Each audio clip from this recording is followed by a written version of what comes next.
speak of your mercy, to write of your grace, to broadcast compassion, to publish your ways, to photograph courage that comes from above.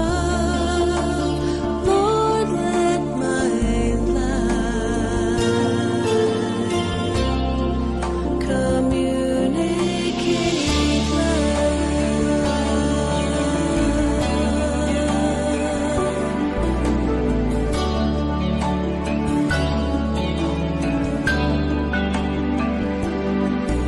the gift of creation comes from your throne, divine inspiration from you alone. The talent inside me is there by design. Remind me the glory's not mine. To speak of your mercy, to write of your grace, to broadcast compassion, to publish your ways, to photograph courage that comes from above. Lord, let my life communicate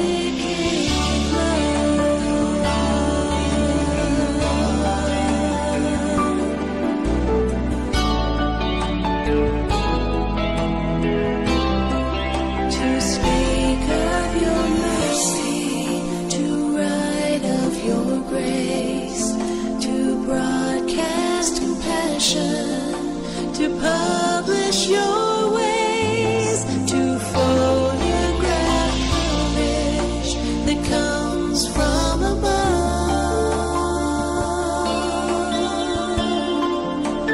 Lord, let my life communicate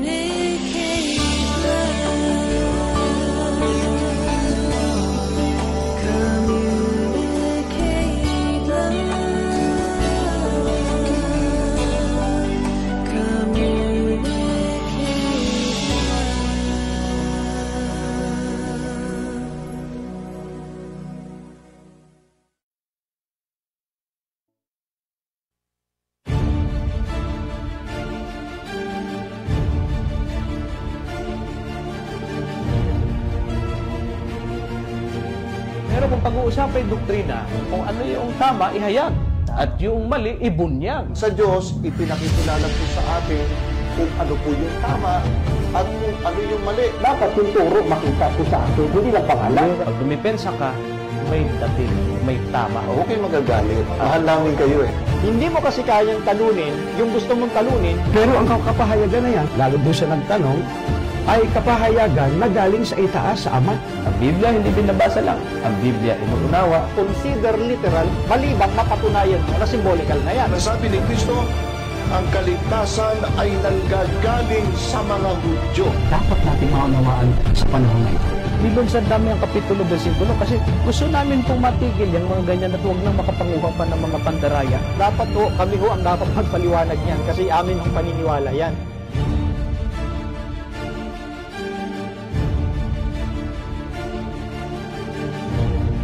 Ang aking tanong, Brother Jerry, ay... Ang tanong ko lang po.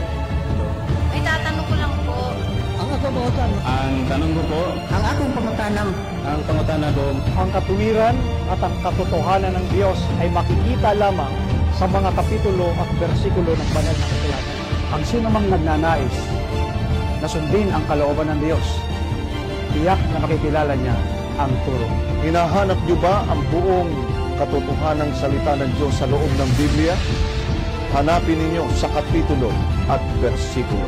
Inyong masusunod. Kapag naghahayag ka ng katotohanan, siguradong malalagtad ang kamalian.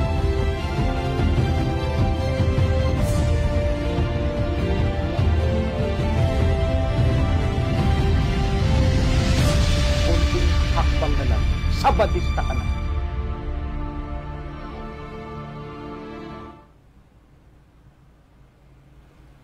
Kumusta po kayo mga minamahal po namin at suking taga-subaybay ng programang Kapitulo Bersikulo sa amin po mga kababayan sa buong Pilipinas. Magandang tanghali po sa inyong lahat at sa amin po mga kababayan na nanonood sa buong mundo. Magkaiba po ang ating oras na tayo ay magkasama-sama sa Impapawid.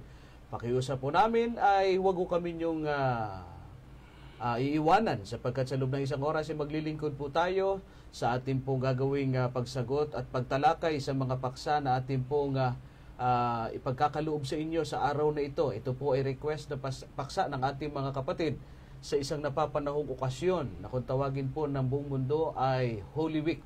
Kaya sana po ay samahan po ninyo kami sa pagtalakay at kung kayo may mga katanungan ay ilagay lamang po ninyo sa ating comment box at isulat po ninyo, itype po ninyo. Amin po yung paglilingkuran sa abot po ng aming makakaya. Nasa first episode po tayo ng ating live streaming program po sa araw po na ito. Ito po ang inyong lingkod kay Cristo, Brother Jerry Sevilla, na makakasama po ninyo at syempre po ang buong team ng Kapitulo Bersikulo at ganun din ang aking kapartner sa programang ito. Ang anak ng ating iginagalang na iconic evangelist, ang minamahal ng marami, hinahangaan sa husay sa banal na kasulatan at hindi lamang sa galing sa Biblia kundi maging sa kanyang buhay. Na samantalang siya ay narito, siya ay tinatawag na walking Bible, at the same time ay parang kakitaan mo talaga siya ng buhay na karapat-dapat sa langit. Ang kameno na minahal ng marami. Bagamat siya ay pinagpahinga na sa kanyang pagpapagal sa gawain ng Diyos. Subalit ipinagpatuloy natin ang ligasiya ng aking hinahangaang tatay, Kameno. At ngayon ay kapartner natin ang kanyang anak, ang John Travolta, ng programang Kapitulo Bersikulo, ang nagdadala sa amin ng maraming kurbata at damit, Brother Benny Filomeno. Brother Benny. Maraming salamat, Brother Jerry, sa isang masayang pagpapakilala at panimula ng ating pag-aaral. Bumabati po kami, ang programa po ng Kapitulo Bersikulo ay nagagalak muli na kayo ay mapaglingkuran namin at kami naman ay makita ninyo na maipaglingkod namin sa inyo ang mga salita ng Diyos, mga katotohanan, mga katanungang ating riripasuhin, pag-aaralan at tatalakayin mga issue na may kinalaman sa mga kasaysayan at salita po ng Panginoon. Sa amin po mga kababayan na nag-aabang ng ating programa, kami po ay humihingi muli ng kaunting paumanhin at pangunawa sa inyo sapagkat nadelay ng kaunti dahilan sa tayo po ay kailangang ipulido natin ang bawat top episode ng ating programa mula sa video, audio at sa lahat-lahat na po. Ngayon po para wala na ho kayong maipintas, ika nga. Hindi man ho namin ma-perfect. Ako yung sumaludo dun sa ating technical team, Brother Benny, sapagkat pati ho yung ating OBB, yung opening po ng ating programa, kung mapansin ninyo, bago na yung sound. Sapagkat merong nangyari dyan sa YouTube. Kaya ho namin pinalitan. At ngayon po ay sariling atin. Yan po ay theme song ng Communication Department ng Seventh-day Adventist mula sa General Conference. Kaya hindi na pwedeng agawin yan sa atin na Brother Benny. Kaya yung die word natin pansamantala pong hindi na natin muna gamitin yun sapagkat, meron pong istorya dyan. Alam nyo na po. So, ngayon po ay ipagpapatuloy ho natin at mamaya-maya ho makikita ninyo, napakaganda ng graphics na inyong makikita riyan sa ating programa in courtesy with our technical team. Pinupuri naman natin yung kanilang napakagandang accomplishment, Brother Benny.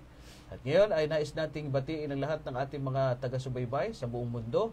Yung mga kapatid natin dyan sa Geneva, Switzerland, binabati po natin. At yung ating mga kapatid po diyan sa Japan, sa Kingdom of Saudi Arabia, yung mga nanonood sa atin diyan sa Israel, at ganoon din sa Malaysia, yung mga nanonood po sa atin sa Taiwan, sa Thailand, diyan sa Hong Kong, at sa buong mundo na po na naaabot ng programang ito. Hindi na ho kami tatagal at magpatumpik-tumpik pa sapagkat mahaba-haba itong ating pag-uusapan. Brother Ben, request na paksa ng ating mga kababayan. Bago po tayo dumako roon, baka meron ka pang gustong batiin yung mga simbahan na pinaglingkuran natin kahapon. Opo, nais po nating batiin ang mga iglesia natin na paglingkuran. Ang aking regular na pagbibigay ng Bible Prophecy Series sa Park Homes. Diyan ako galing kahapon, Brother Jerry. Opo. At iba pang mga iglesia na napaglingkuran na natin. Isang pagbati po at ang aming mga dalangin ay patuloy na umunlad po tayo sa biyaya sa pamamagitan po ng pagsasaliksik ng mga salita ng Panginoon.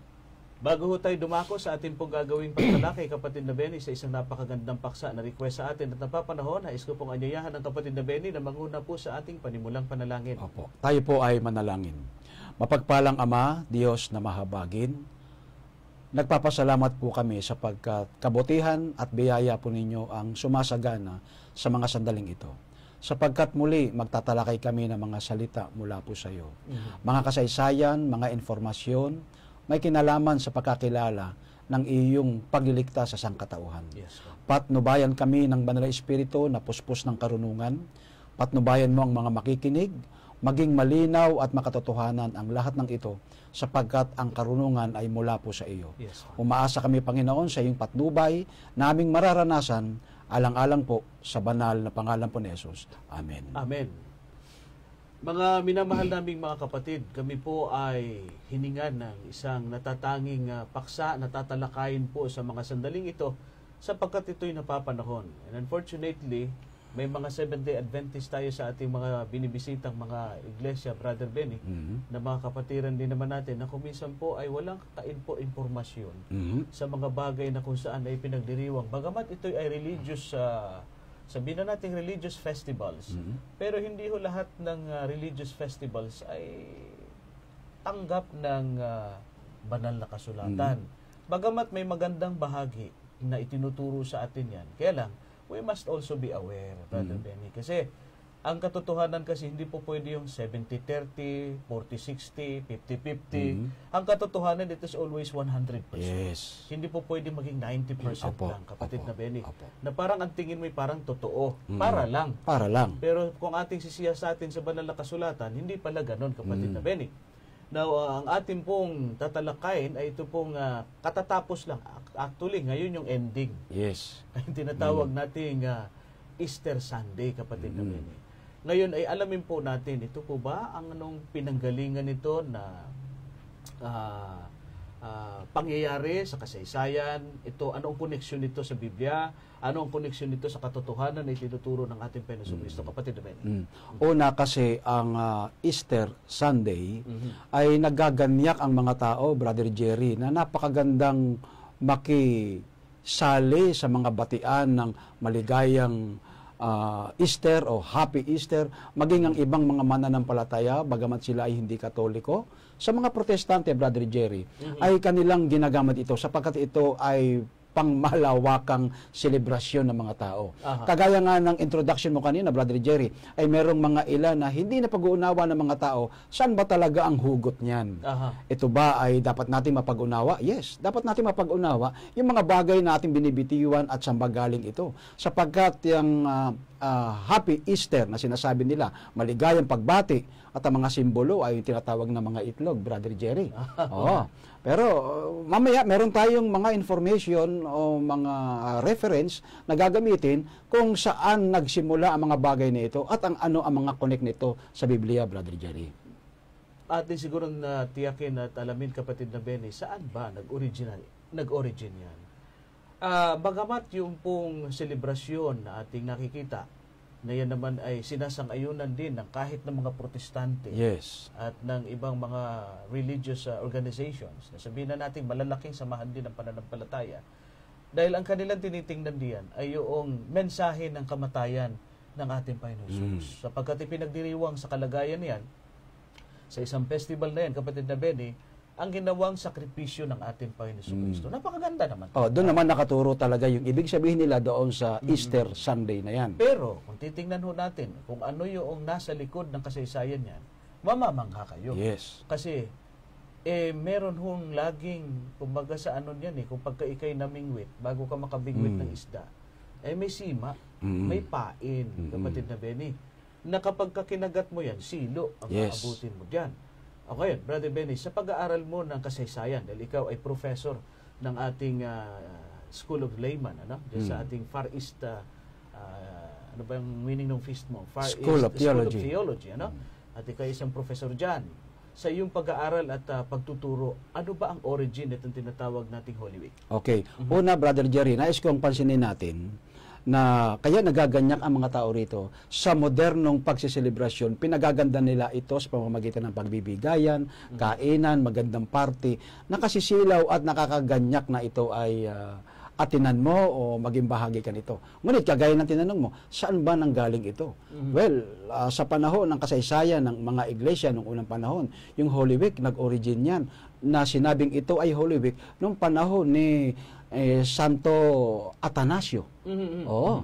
At yan ay isang bishop ng Rome. Ganon din sa library ng Alexandria, makikita mo ang mga information na ito ay ginawa lamang ng tao, Brother Jerry, para sabing ito ay Holy Week. Actually, bago dumating yung araw ng linggo, yung tinatawag na Easter, tinatawag nila itong banal na araw, paghahanda para doon sa resurrection. Yung tinatawag na Easter. Yung sinasabi nilang pagkabuhay na maguli ni Kristo. Ibig sabihin, kaya tinawag na Holy Week, Brother Jerry, sapagkat kanilang inirelate at kanilang ginawa na ito ay may kinalaman sa pagsicelebration o pag-alaala sa kamatayan ni Kristo sa loob ng ilang araw mula wika ng Miyerkules, Huwebes, Biyernes, Sabado, Nalibing. At ito ay ginawa ng kinagisnan nating simbahang Katoliko. Ngunit, saan ba talaga nag-origin? Bakit sila ay nag-encourage sa mga tao na ito ay gawin? Una, pansinin natin yung salitang Easter. Ang Easter kasi po ay mababasa rin sa Biblia, Brother Jerry. Kaya gusto ko talakayin natin itong mga talatang ito. Mababasa sa 12:4. Mabuti ba basahin ko, no? Sa aklat ng mga gawa. Napansin ko dito, ang talata ay 12:4. Sa Ingles, ano? Basahin ko sa Ingles, mas maganda. And when he had apprehended him, he put him in prison and delivered him to the four quaternions of soldiers to keep him, intending after Easter, capitalize pa yung salitang Easter, letter E, Brother Jerry, to bring him forth to the people. Pero sa Tagalog, yung salitang Easter, Paskwa. Wag po natin mapagkamalian na yung salitang Easter dito ay ito na nga yung Easter Sunday. Hindi po. Kasi po yung salitang Easter sa wikang Griego ay merong kahulugan na may kinalaman sa Paskwa. Pasak, sabi nga niyan, o Paska. Sa Hebreo ay Pesak. Nang ibig sabihin ay Paskwa. Ito po ay mistranslation. Kaya bago ho kami magpaindayog doon sa kasaysayan, saan talaga nanggaling, ay sinasabi na ho natin sa Biblia, inuunahan namin kayo, yung salitang Easter dito ay hindi yung Easter Sunday ngayon na sineselebrate ng mga tao. Ngayon, pag sinabing Happy Easter, ibig sabihin, Brother Jerry, ito po yung tinatawag na may kinalaman sa God of Fertility. Kasi mapapansin po ninyo, yung simbolo po ng Happy Easter na siyang sineselebrate ng tao ay egg.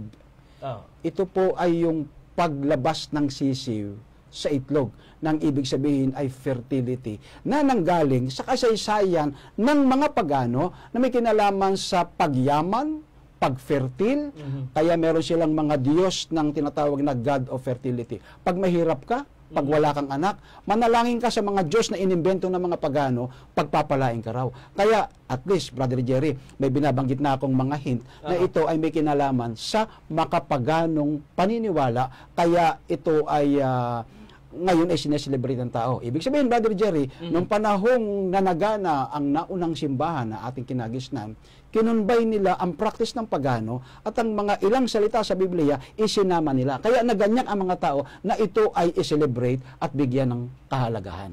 Magandang bahagi yan, ano? Kasi marami sa ating mga kababayan, lalo na doon sa mga kapatid natin na kinagis ng relihiyon. Opo. Yung pinatawag po natin mga Catholic Faith Defender. Kasi mahilig din nilang idepensa. Natural lang naman yun, ano? Yes. Sa kanilang mga tagapagturo na proteksyonan ang kanilang mga doktrina na kapag kaya kamukha nito na ating binibigyan ng komentaryo, binibigyan natin ng pag-aaral, natural, sila talaga ay magre-react at sila rin ay kukuha rin ng depensa. Yes. Kasi ang tawag sa kanila mga apologetics din. Yes. Kamukha rin naman natin. Opo. At ang kanilang ginagamit, yung binasa mo. Sabi nila, yan ikang Easter, nasa Biblia yon. Binasa ni Brother Benny.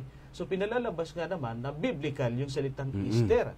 Pero yung palang Easter po dyan, kung babasahin ninyo, ang Biblia ninyo, lalo na po yung binasa ng Kabeni, na King James Version, hindi mo makikita sa kanyang original na lingwahe. Yes. Sapagkat ang original na lingwahe sa Greek na ginamit dyan, ay tiningnan ko yung aking Greek, at nakita ko po rito ay Paska.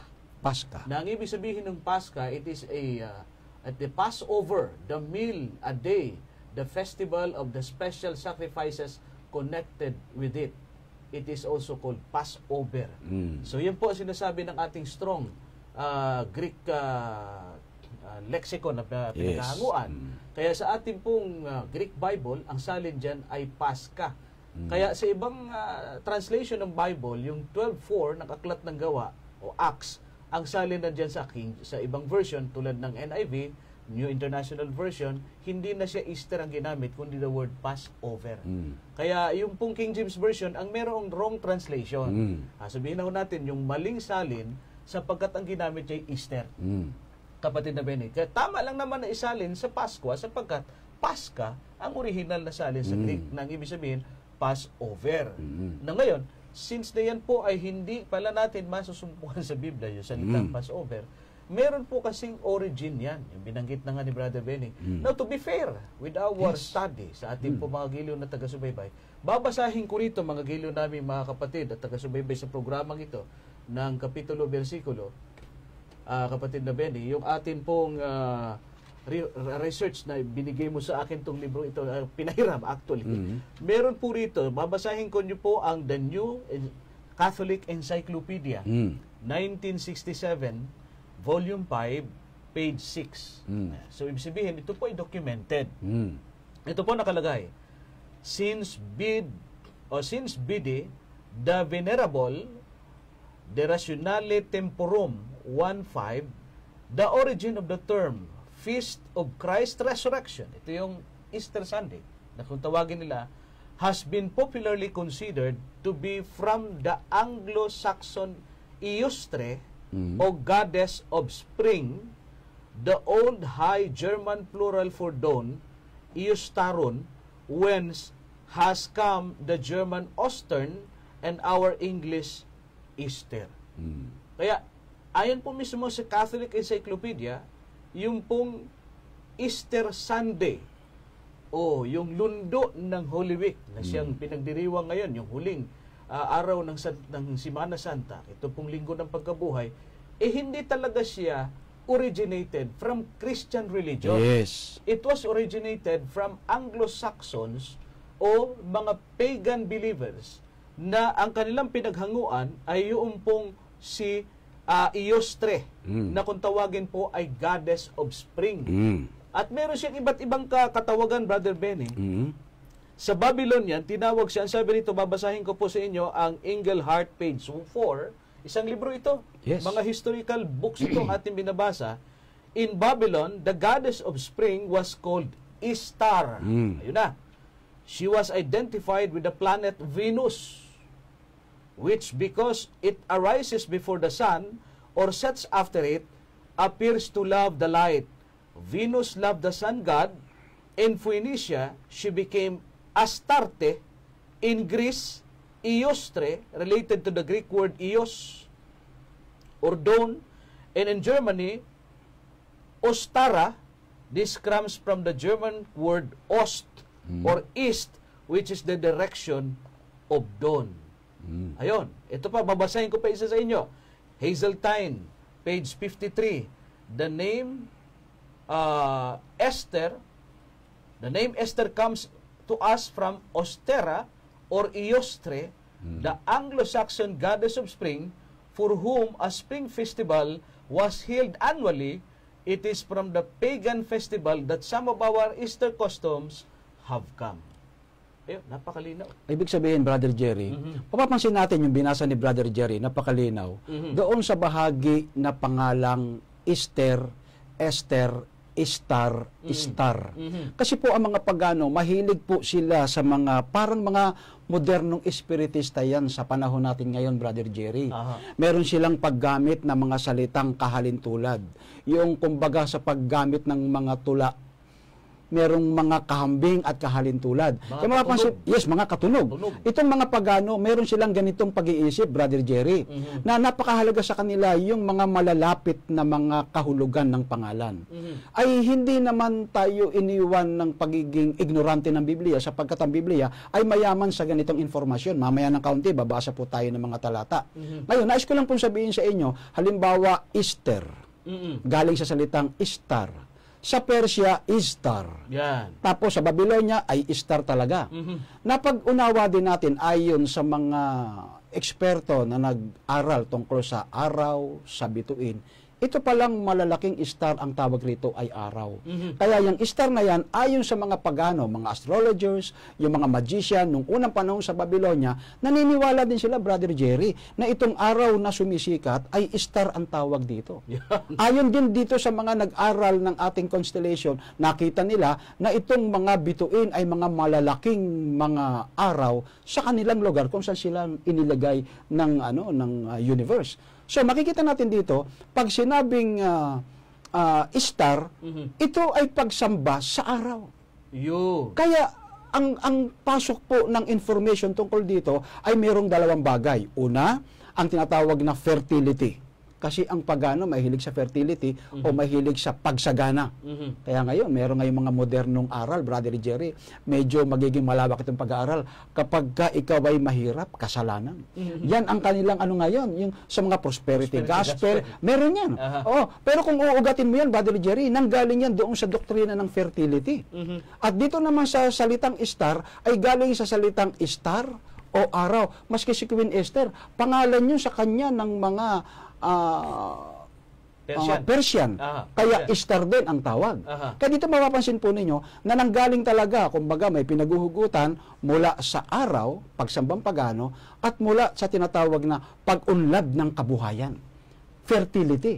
Kaya sa Bagong Tipan, o sa kasaysayan ng Bagong Tipan, may tinatawag na yung contemporary ni Diana, si Artemis ang tawag. Mapapansin po ninyo, ang kanyang breast ay 15. Na ang breast niya ay may hugis itlog. Kaya ibig sabihin ito'y pagpapala. Marami, fertile. Kaya ikinumbay naman ng simbahan na nakagis na natin, ang sabi nila, yung pagputok ng itlog ay simbolo ng pagbangon ni Kristo mula sa tomb. Na nag-crack ang libingan ni Kristo, bumangon si Kristo. Nag-crack ang itlog, lumabas ang sisiw. Kaya Happy Easter. Doon galing yan, Brother Jerry. Lahat ng mga bagay na yan. Kaya kapag ikaw ay nagse-celebrate niyan, pagpapalain ka materially. Yan ang ibig sabihin ng kanilang doktrina. Nakakatakot po pala ang origin, Ngayon, nung dumating na sa atin, planchado na. Yes, planchado na. Pero kung titingnan ninyo, ang pinanggalingan, it came from the pagan religion. Yes. At ito ay hango sa kanilang paniniwala sa mga Diyos-Diyosan. Ito po yung goddess of fertility, si Astar, yung si Eostero, na pinanggit natin kanina, at maging sa iba-ibang tawag niya. May binanggit yung si Artemis, at meron din siyang ibang tawag. At yung mayroon pa akong babasahin dito, kapatid na Benny, kung paano na ugnayan sa Christian religion. Yes. Ito po ibabasahin ko, yung pong Religions of the World na isinulat ni Gerald Berry. O yan, babasahin ko po sa inyo ang kanyang pahayag. Ay nakalagay po ganito. About 200 BC, mystery cults began to appear in Rome just as they had earlier in Greece. Most notable was the Cybele cult centered on Vatican Hill. Associated with the Cybele cult was that of her lover, Attis, the older Tammuz. Palay si Attis. Okay lang nga po. Osiris, Dionysus, or Orpheus, under a new name. Iba-ibang tawag Yung si Attis, tinawag po yan. Yan po yung matandang pangalan ng Tammuz. And kilala naman natin yung familiar naman tayo sa salitang Tammuz. Dahil dyan ang pinag-ugatan ng selebrasyon ng marami sa buong mundo dahil dyan pinanganak si Tammuz December 25. Brother Benny, hindi ba? At ngayon, ang sabi rito ay sa ating binasa, he was a god of ever-reviving vegetation, born of a virgin. Nakita na ninyo, pinaparalel na. Born of a virgin, He died and was reborn annually. Nabubuhay siya, namatay siya, at nabubuhay siya taon-taon. Nakita nyo na marahil kung paano po pumasok at na-combine niya sa relihiyong Kristyanismo, kapatid na Benny. Ang sabi rito sa ating babasahin pa, binabasa pa, the festival began as a day of blood on Black Friday and culminated after 3 days in a day of rejoicing over the resurrection. Mabigat, ano? Kasi mula sa paganismo, halos iniuugnay na sapagkat parallel halos yung karanasan nitong si Tammuz o si Tammuz o kung tawagin ay si Atis sa ibang termino, sa ibang katawagan, na siya pinanganak din ng virgin. O di ba si Jesus Christ pinanganak din ng isang virgin? Tapos itong si Tammuz, ang pinagkaiba lang, dahil ang paniniwala ng mga pagano, namatay si Tammuz at nabubuhay si Tammuz taon-taon. Yes, sa pamamagitan ng kapangyarihan ng araw. Yan. Opo. Yan. Kaya ho, dyan nakikita na ho ninyo yung parallelism. Ayan na. Kung paano ho nakapasok sa relihiyong Kristyanismo, Tama. ito pong relihiyong paganismo na Opo. ating pinag-uusapan. Tuloy po natin yung basa. Ang sabi po rito, yung pong festival na yan, yung pong itong pong tinatawag nating selebrasyon ng pagano, the festival began as a day of blood on Black Friday. Pero ba nag-uumpisa sila sa selebrasyon ng dugo? Ang sabi dito sa binasa natin ay blood on Black Friday. Kung tawagin, dugo ng madilim na Biyernes. Yes. At ang sabi rito, Black Friday. Black Friday. Oh. And culminated after 3 days in a day of rejoicing over the resurrection. Friday, Saturday, Sunday, pangatlong araw nga naman nabuhay si Tammuz. Ang problema nga ay pinattern. Tama. Nakita nyo mga gilo naming taga-subaybay. Ito pong aming pinagbabasa ay aklat po ito ng history, ng kasaysayan. Hindi ho namin ito limbag or kaya ay fabricated ng mga referensya. Ito po ay pwede nyong i-research sa inyong mga libraries. Lalo ngayon, usong-uso na itong ating computer, yung Google, Brother Benny. I-type mo lang, isulat mo lang itong mga librong aming binabasa, makakakuha kayo ng PDF file yan. So makikita ho ninyo na ito po ang origin yan. Biruin mo, halos pinaralel nila. Kaya nung ma-convert, ito po, babasahin ko yung isa pa, Brother Benny. Sige. Sa Franz Common, Oriental Religions and Roman Paganism, page 56 and 57, ganito po ang ating mababasa. Attis awoke from his sleep of death, and the joy created by his resurrection burst out in a wild, merry-making, wanton masquerades and luxurious banquets. Binuin mo mabuhay na si Attis after 3 days. Attis means Tammuz. After 3 days, merong banquet na isineselebrate ang mga pagano. Meron silang ginagawang piyesta. Kainan talaga. Kasi nabuhay na yung kanilang Diyos annually, taon-taon. Kaya mapapansin mo, Brother Jerry, sa mga celebration na ito, dito sa modernong Kristiyanong involved sa mga ganito, makikita mo meron silang mga party, nagkakainan, kasi fertility nga. Correct. Prosperity. Aha. Ngayon, babasahin ko rin, Brother Benny. Ito pinag-uusapan natin, the origin, Tsaka yung pinanggalingan, para hindi naman tayo sabi nga natin ay maging inosente sa bagay nito. Babasahin ko po sa inyo ang Encyclopedia Britannica. Itong mga pinagbabasa namin, Encyclopedia dito. Hindi pwedeng pamalian itong ating pong sinasabi dito. Babasahin ko po sa inyo ang origin ng Holy Week. Ang nakalagay po rito, Holy Week. In the Christian Church, the week between Palm Sunday and Easter, observed with special solemnity as a day of devotion to the Passion of Jesus Christ. In the Greek and Roman liturgical books, it is called the Great Week because great deeds were done by God during this week. The name Holy Week was used in the 4th century by Athanasius, Bishop of Alexandria, and Saint Epiphanius of Constantia. Ayan, ang origin yan. Originally, only Good Friday and Holy Saturday were observed as holidays. Later, Wednesday was added as the day on which Judas plotted to betray Jesus, and by the beginning of the 3rd century, the other days of the week had been added. The pre-Nicene Church concentrated its attention on the celebration of what great feast, the Christian Passover, on the night between Saturday and Easter Sunday morning.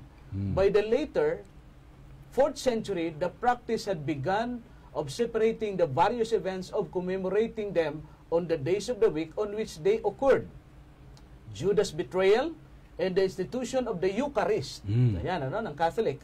On Monday, Thursday, the passion of of Christ on Good Friday, his burial and Saturday, and his resurrection on Easter Sunday.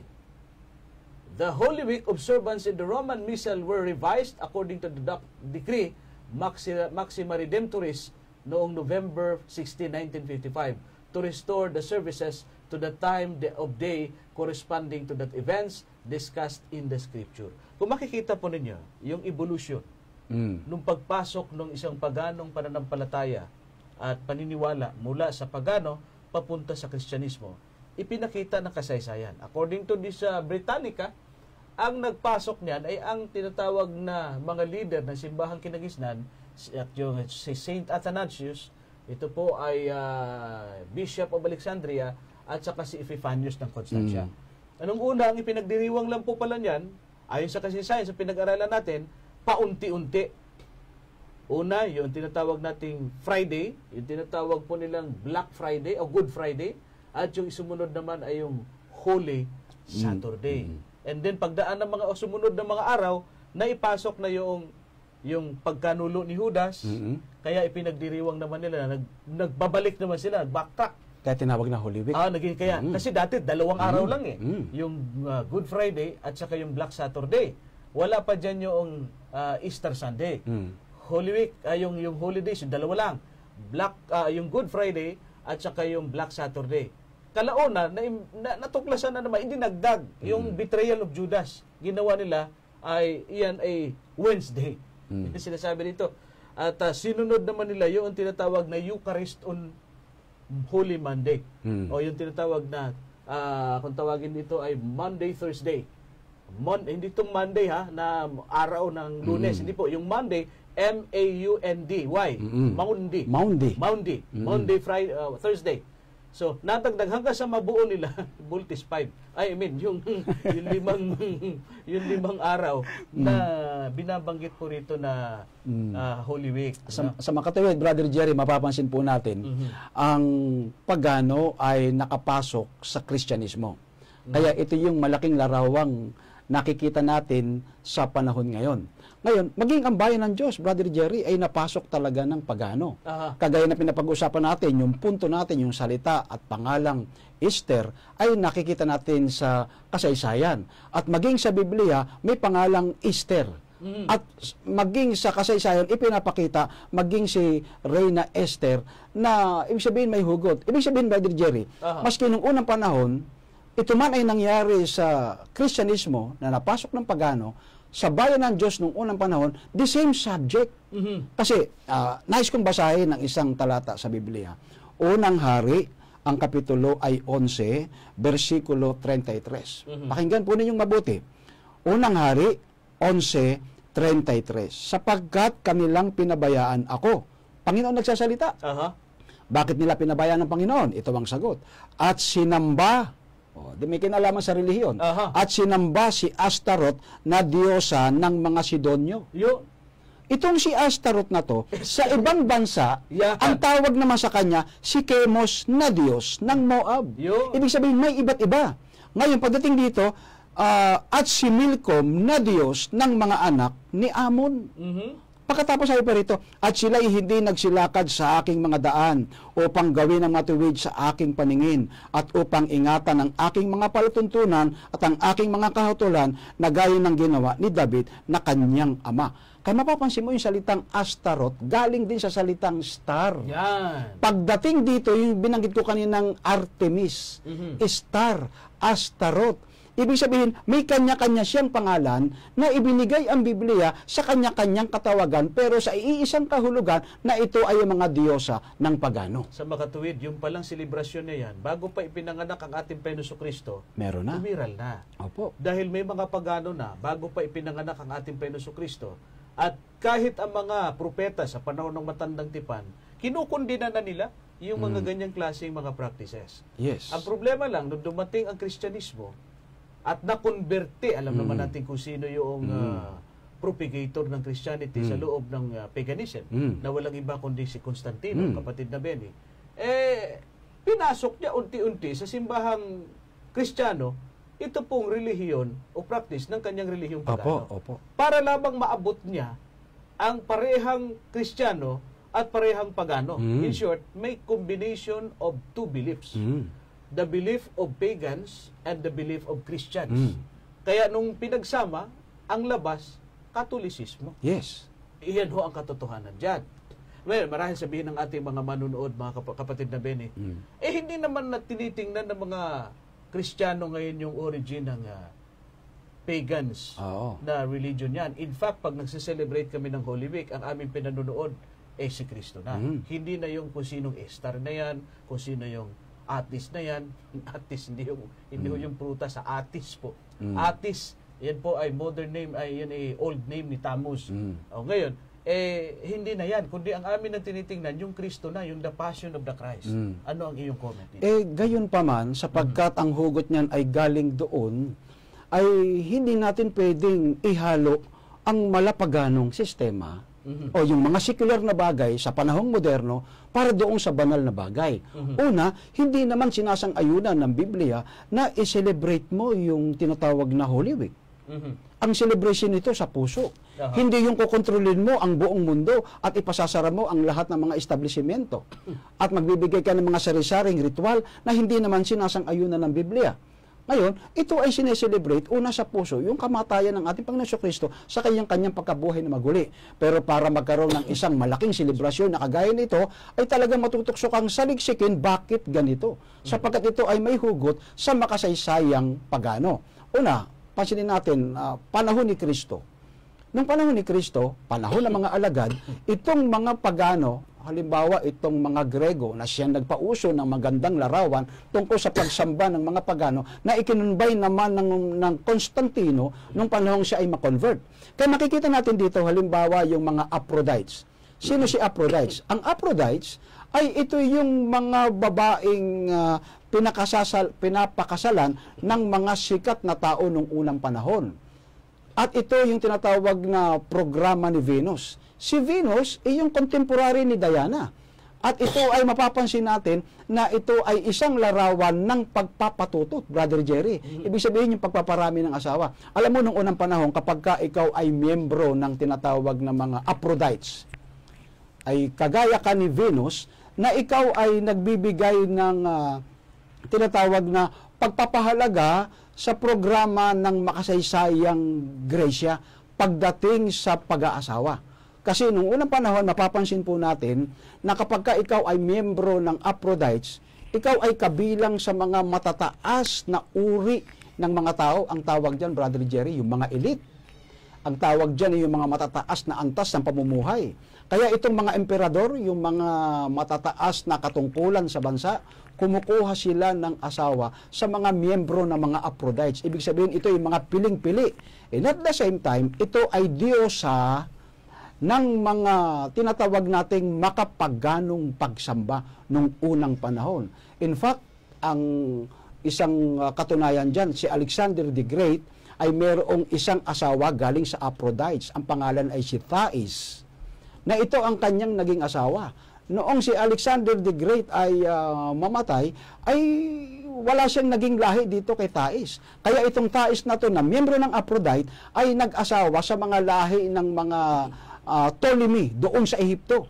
Na diyan lumabas, Brother Jerry, yung tinatawag na mga royal blood. So, ang tawag pa rin dyan, para mapanatili nila yung tinatawag na fertility, kinakailangan sila ay makasal mismo sa kanilang mga sariling kamag-anak, kapatid. Pag gusto nilang mag-invade sa isang bansa, sila makikipag-asawahan yung tinatawag na intermarriage. Para mapanatili yung tinatawag na, ang tawag dito, Brother Jerry, yung pagpapatuloy ng mga kayamanan. Kasi hindi ka pwedeng manakop ng isang bansa na wala kang pera. Kaya dapat ikaw ay sumasangguni sa tinatawag na God of Fertility. Isa pang katunayan, Brother Jerry, sa panahon natin ngayon, para makita natin na ito ay umiiral, kaya mapanganib talaga na ito ay pinapractice ng mga tao. Sa panahon ngayon, mapapansin po ninyo sa Africa yung tinatawag na pakikipagtalig sa lupa.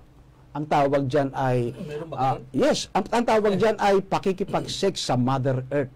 Sa Africa, Brother Jerry, ito ay mayaman sa informasyon. Ang ginagawa mismo ng mga piling lalaki, nakikipagtalik talaga sila sa lupa. Opo, totoo yan. I-google ninyo, makikita ninyo. Ito ay tinalaki namin sa isang pag-aaral nung ako ay nagtuturo dito nga sa FEAST. Dahil ito ay bahagi ng aming mga suheto ng pinag-uusapan. Ibig sabihin, yung kanilang binhi, ang siyang nagpapataba doon sa lupa. Alam po ninyo, sa Biblia, meron ng ganito. Babasahin ko po ang aklat ng Levitico. Mayaman ito sa impormasyon. Ang sabi sa 18:21, ng Levitico, ito ang nasusulat. At huwag kang magbigay ng iyong binhi sa iyong palipatin kay Molok sa pamamagitan ng apoy. Ni huwag mong lapastanganin ang pangalan ng iyong Diyos, ako ang Panginoon. Ibig sabihin, nung unang panahon, may mga lalaki na sumuway sa Diyos, o yung Israel na sumuway sa Diyos, may mga lalaking ibinibigay ang kanilang binhi kay Molok. Alam mo, itong Molok, yan din si Molek. Yan si Molek, yan din si Astaroth. Yan si Astaroth, yan ang contemporary ng mga Baalians. So, may iba't ibang pangalan lang yan. Pero mga kapatid, if you trace back mula rito sa kasaysayang ito, hanggang sa panahon ngayon, papaanong nakapasok ngayon ito sa Kristyanismo. Kaya itong pagsiselebrate ng Easter ay isang maliwanag na katunayan na ito talaga ay practice ng pagano at hindi sinasang-ayunan ng ating Panginoon Diyos. Medyo mahirap lang kasing tanggapin ng maraming mga Kristiyano, kapatid na Benny, lalo na sa ating mga kapatid na kaanib sa ating kinagisnang relihiyon. Yung binabanggit nating history at origin. Kasi nga naman, hindi naman nila alam yan. Dahil nakikita nila, finished product na. Yes. Hindi natin nakikita. No? Kasi ang finished product na, ito na yun eh. Maganda yung terminology mo, Brother Jerry. Kristo na eh. Sabihin, finished product na, kaya hindi mo nakikita ang anumang bakas ng walang pinagkaiba yan sa tinapay nung ginawa na tinapay. Ang tiningnan mo yung sarap na lang. Pero hindi mo alam, nung gumawa niyan, puro pawis ang kamay. May mga gano'n na lang, kapatid na Benny. Hindi na masarap kainin niya kapag malaman mo yung history kung paano ginawa. Tingnan niyo. Makikita niyo, napakagandang display ng cake. Pero alam niyo ba kung sinong gumawa niya? Baka mamaya kakita, pasensya na doon sa kumakain. Meron ako napanood sa TV, gumawa ng napakasarap na tinapay, pala minamasa sa kilikili. May nakikita tayong ganyan. Nakikita nila yung finished product. Same with this. Yes. Brother Benny. Nakikita natin yung finished product na tungkol na kay Kristo. Pero kung titingnan ninyo, yung kompromisong ginawa sa history ng religion na pumasok sa ating sangkakristyanuhan, makikita ninyo, merong hugot. At ang matindi riyan, kasi sa paniniwala na natin ngayon, Brother Benny, total nabanggit na natin yung origin. Ito na ngayon yung katotohanan dito.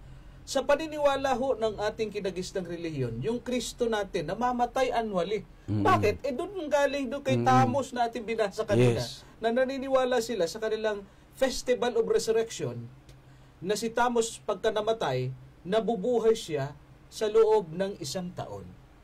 Namatay siya, nabubuhay siya in 3 days. In 3 days, after 3 days.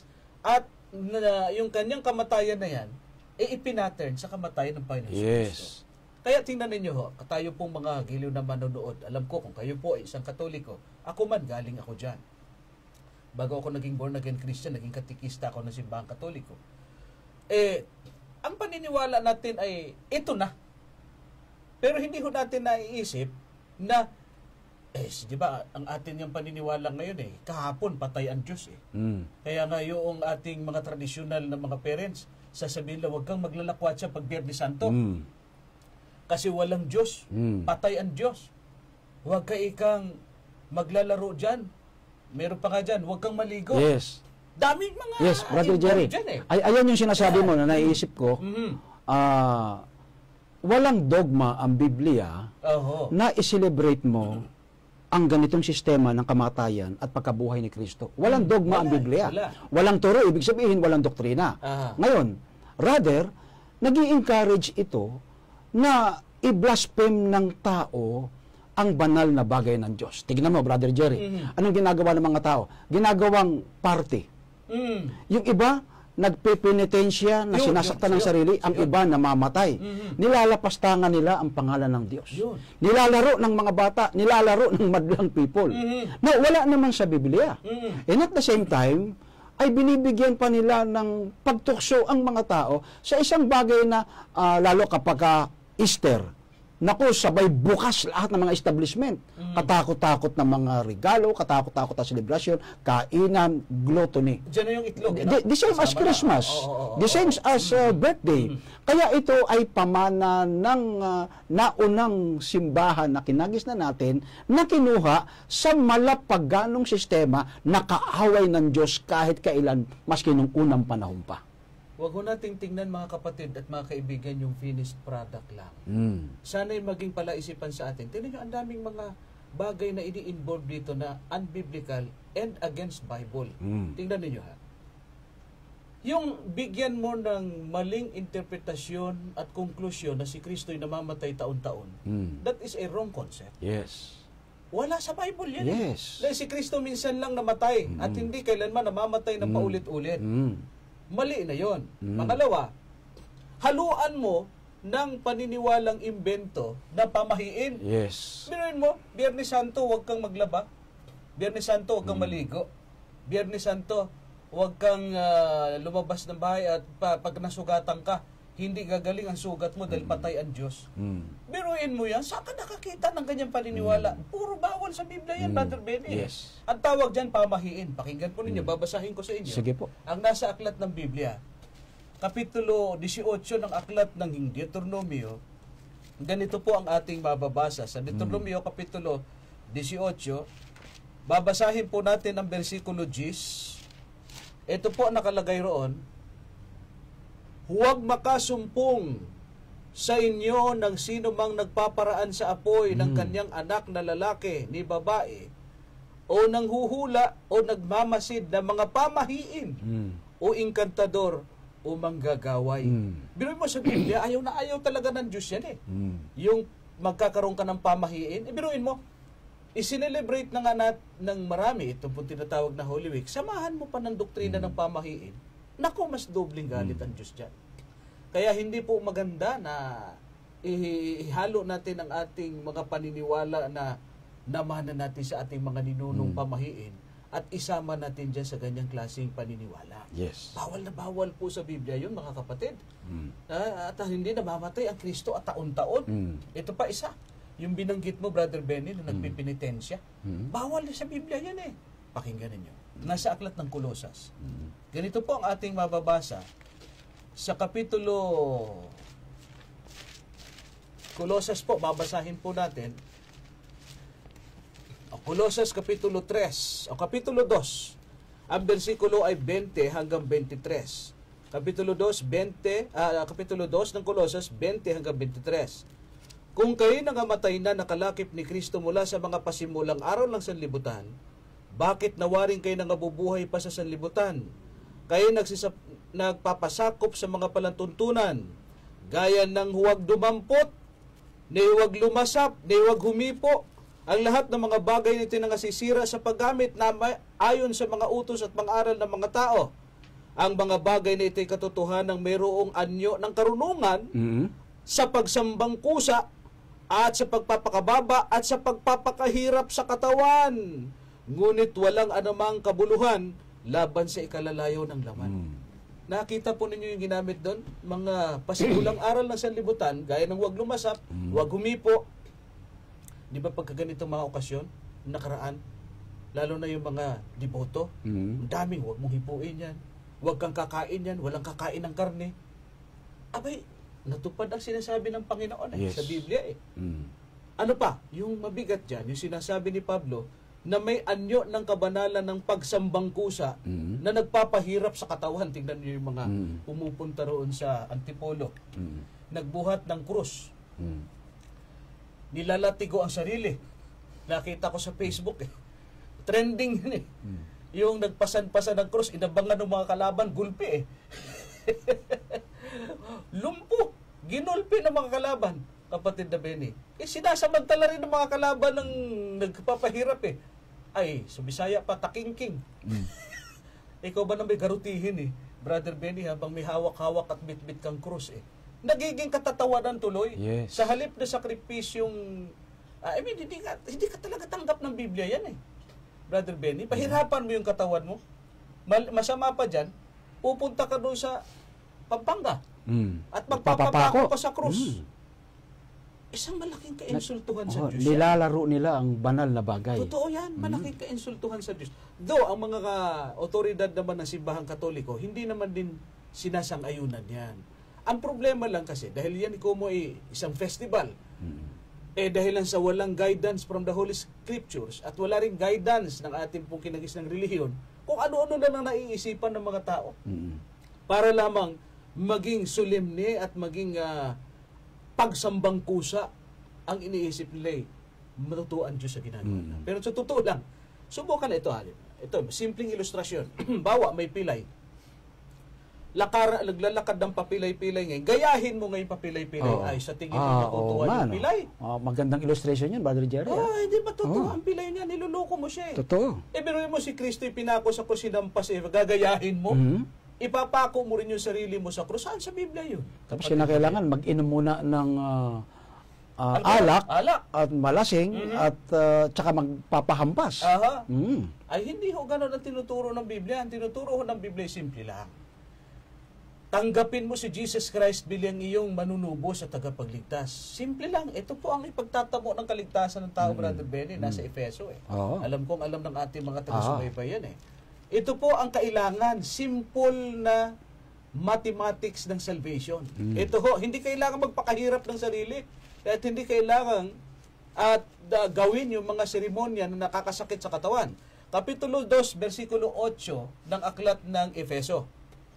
Sapagkat sa biyaya kayo'y nangaligtas sa pamamagitan ng pananampalataya at ito'y hindi sa inyong sarili, ito'y kaloob ng Diyos. Versikulo 9, hindi sa pamamagitan ng mga gawa upang ang sino man ay huwag mapuri. 10, sapagkat ay kanya mga gawa na nilalang kay Kristo Jesus para sa mabubuting gawa na mga inihanda ng Diyos ng una pa upang siya nating lakaran. Yan. This is the simple arithmetic of salvation. Anong gagawin mo? Tanggapin mo lang sa pamamagitan ng pananampalataya sa ang ating Panginoon Kristo. Sa biyaya, maliligtas ka. No more, no less. Walang sakripisyong hampas dito, hampas doon, pasa ng krus, patpunta doon sa Pampanga at magpapako sa krus para maging dapat sa Panginoon. Kinabukasan, naglasing ulit. Naku, tama ba naman yan? Deboto ngayon, debote bukas? Yes. Deboto ngayon, debote bukas. Yung nagpapapako sa krus kayo pagkaraan ng ilang araw sangkaterbang lasingan ang inaambot Hindi naman nila sinasang-ayunan ng simbahan tungkol sa bagay na yan. Pero ang ibig lang natin sabihin, dahilan sa kanilang pagse-celebrate ng ganitong sistema na wala sa Biblia, ay na-encourage ang mga tao na mag-celebrate din ng sariling kanya na lalong wala sa Biblia. Na ibig sabihin, halimbawa, sabihin natin, sa loob ng Holy Week, meron silang mga araw na itinalaga, na araw din ng simbahan na huwag kang kakain ng kahit anong karne. Opo. Saan naman nila kinuha sa Biblia yun? Yun na nga. Pero sa Biblia, manapa sinabi ng Biblia, mapanganib ito na ito ay aral ng demonyo na sa huling araw na ilalayo sila sa pagkain ng lamang kati. Yun. Kaya ito po ay bahagi ng mga, ang sabi ng Biblia doon sa sistema, ay aral ng demonyo sa huling araw. Kaya mapanganib ito. At isa pa, Brother Jerry, yung tinatawag nating mga sistema o mga ritual na ginagawa rito ay hindi talaga sinasang-ayunan na parang ginagawa nilang pinakadogma nila taon-taon na hindi kailanman sinang-ayunan ng salita ng Diyos. Amen. Brother Benny, siguro isipin ng ating mga taga-subaybay, hindi ba kayo sumasang-ayon sa na dapat ipagdiwang at alalahanin ang sakripisyo ng Panginoong Hesus? Sagutin natin, Brother Benny. Kasi marahil yun ang isipin ng marami. Bakit ba nyo kinukontra ang mga paniniwala ng Simbahang Katoliko? Naniniwala naman kami si Kristo at namatay at iyan ang dahilan kung bakit pinagdiriwang ang Semana Santa. It's about the death of Christ and the resurrection of Jesus Christ. Tayo ba'y lumalaban doon? Hindi natin nilalabanan ang ginawa ni Kristo o yung essence at yung halaga at kahulugan ng kamatayan ng ating Panginoong si Kristo. pero kailanman ay hindi ninais ni Kristo o ginusto ni Kristo na gawin ng kanyang mga alagad, ng kanyang mga tagasunod, ang mga ganitong sistema ng pagdiriwang. Maski nga ang ating Panginoon sa Kristo nung magkaroon siya ng transfiguration. Ang sabi ng kanyang alagad, si Peter, James, and John, Panginoon, gagawa kami dito ng relic, ibig sabihin ng mga larawan, ng mga simbolo. Ang isa ay kay Moises, ang isa ay kay Enoch, whatever. Pero sabi ng Panginoon, hindi ganyan ang paraan. Kaya itong nakikita natin pagsiselebra, ay hindi ito ang gusto ng Panginoon. Ang gusto ng Panginoon, kagaya ng binasa ng kapatid na Jerry kanina lamang, ay yung tungkol sa pagpasok ng ating pag-iisip sa pamamagitan ng pananampalataya na merong Kristo talagang namatay sa lugar natin. Sa pamamagitan ng pananampalataya at ng biyaya at mabautismuhan, ang tao ay maliligtas. Ito po'y nasa puso at naroroon sa paggawa sa ating kabuhayang Kristiyano ng pagsunod sa kalooban ng ating Panginoon. At tandaan po ninyo, ang Kristo po ay hindi namamatay taon-taon. Yan ang dapat ninyong isipin. Ang kamatayan ng ating Panginoon Kristo ay minsan niyang ginawa at yan ay mananatili na sa ating isipan. Hindi sinabi ni Kristong gawin ninyong kagaya nung ginawa ko. Ang gusto ng Panginoon, alalahanin natin siya, ang kanyang kamatayan sa tuwi-tuwi na. Sapagkat sa tuwing inaalaala natin ang kanyang kamatayan, nahihiya tayong gumawa ng kasalanan sa harapan ng Panginoon. Hindi lamang po tuwing taon ng Semana Santa, mga kaibigan. Kaya po sa Seventh-day Adventist, meron kaming ceremonial day na ginagawa. Ang tawag namin yan ay communion service. At yan po ang tinatawag natin sa ating mga termino sa ating church ay Santa Cena. Na yan isinasagawa po naman natin ang paghuhugasan ng paa at pag-inom ng katas ng ubas bilang simbolo ng dugo ni Kristo, at yung pagkain ng tinapay na walang libadura na siya namang simbolo ng laman ng ating Panginoon Kristo. Dahil yan ang iniutos niya na gawin ng mga Kristiyano sa panahon nung narito siya. Yan ang ginagawa ng mga Adventista. At hindi po yan ginawa na kagaya ng ginawa ng ating kinagisnang relihiyon. Sapagat yan ay nasa Biblia, Brother Yan ang nasa Jerry. Bible.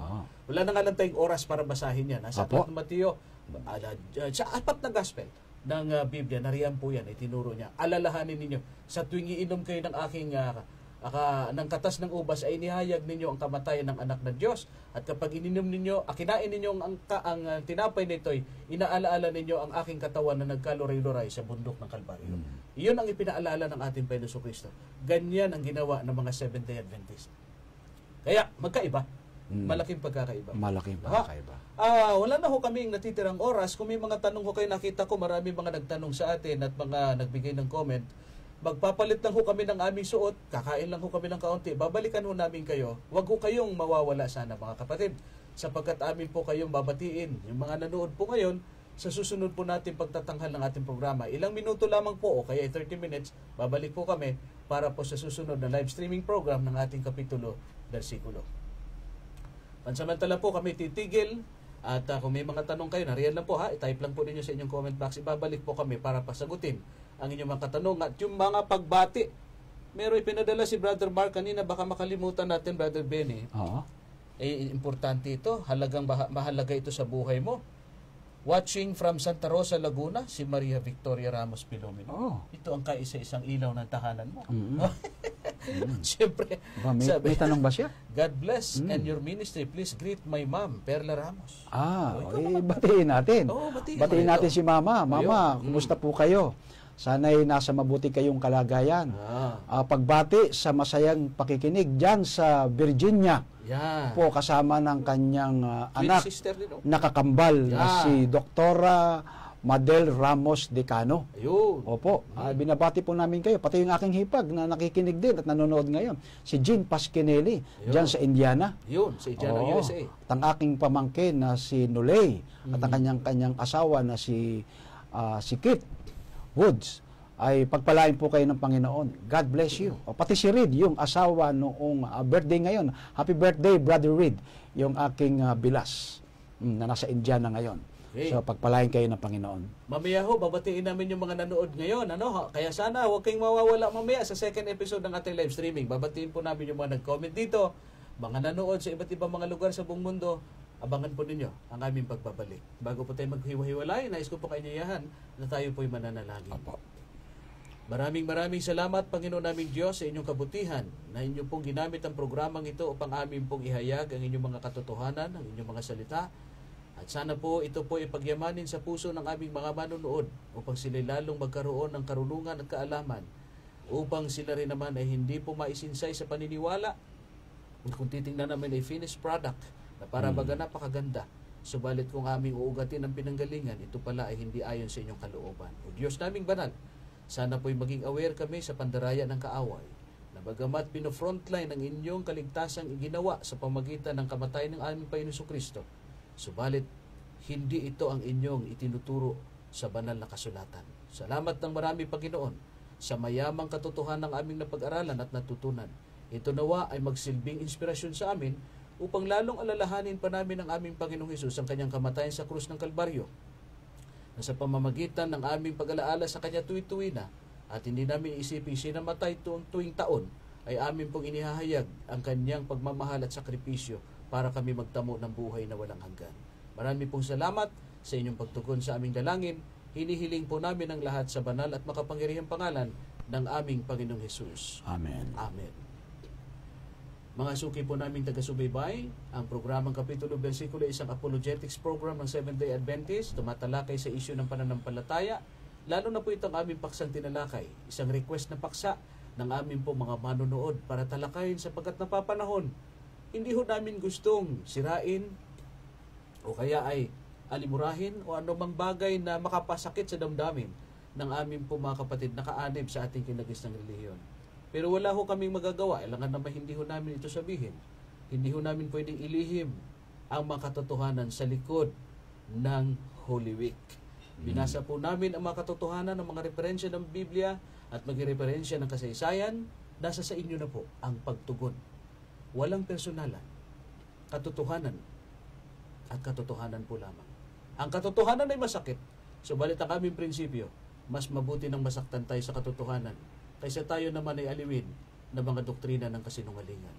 Sa pangalan po ng aming buong team ng Kapitulo Versikulo, ang Tinig sa Ilang Production, at siyempre po ang aking naging kapartner sa programang ito na hindi kailanman ako iniiwan, ang Mr. John Travolta ng programang Kapitulo Versikulo, ang anak ng Kamenong, Brother Benny Filomeno. Ito po ang inyong lingkod kay Kristo, Brother Jerry Sibilia. Maraming salamat po sa inyong walang sawang pagsubaybay. God bless you po.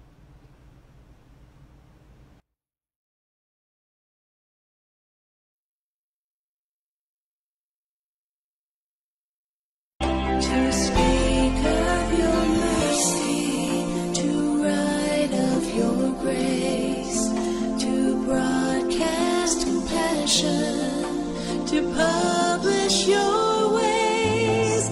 To speak of your mercy, to write of your grace, to broadcast compassion, to publish your